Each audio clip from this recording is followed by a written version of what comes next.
আমরা যে ওদের পিছে এত খরচ করতেছি, বিভিন্ন জায়গায় গিয়ে ওরা কিছুই করতে পারতেছে না, আজ পর্যন্ত আমরা একটা বই শিক্ষা পানতে পারছি?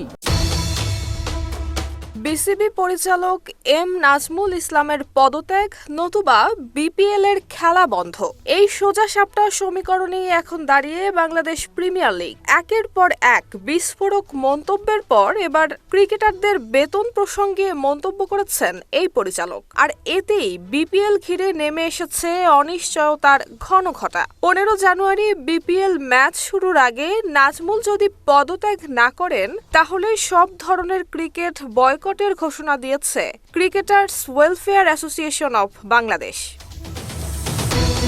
14 জানুয়ারির রাতে জুম মিটিংয়ে কোয়াব সভাপতি মিঠুন স্পষ্ট বার্তা দেন, নাজমুল যদি বিপিএল ম্যাচ শুরুর আগে পদত্যাগ না করেন তাহলে ক্রিকেটাররা মাঠেই নামবেন না। তিনি জানান, বিষয়টি কেবল একটি মন্তব্যেই সীমাবদ্ধ নয়, দীর্ঘদিন ধরে ক্রিকেটারদের একাধিক দাবি ঝুলে আছে।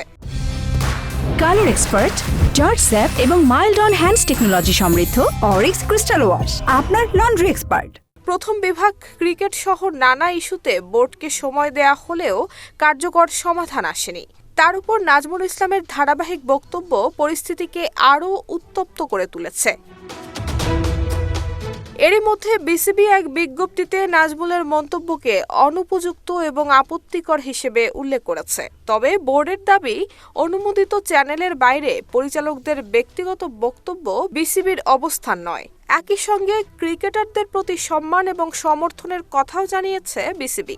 সব মিলিয়ে সমীকরণ এখন যেন পরিষ্কার, নাজমুলের পদত্যাগ হলেই মাঠে গড়াবে বিপিএল, আর না হলে ঢাকা পর্ব শুরুর আগেই বন্ধ হয়ে যেতে পারে বাংলাদেশের সবচেয়ে বড় franchise tournament. Nusrat Jahan Mehak, Dhaka post.